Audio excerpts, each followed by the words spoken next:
નવી સિવિલ હોસ્પિટલનું રેઢિયાળ તંત્ર.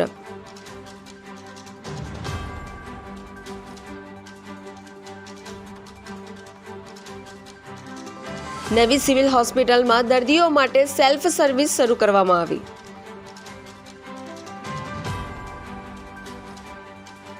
સર્જરી વિભાગ 7B માંથી દર્દીને હાથમાં ગ્લુકોઝની બોટલ પકડાવી એક્સરે માટે મોકલી દેવામાં આવ્યો. દર્દીને હાથમાં બોટલ લઈને ફરતા જોઈને લોકોને આશ્ચર્ય થયું.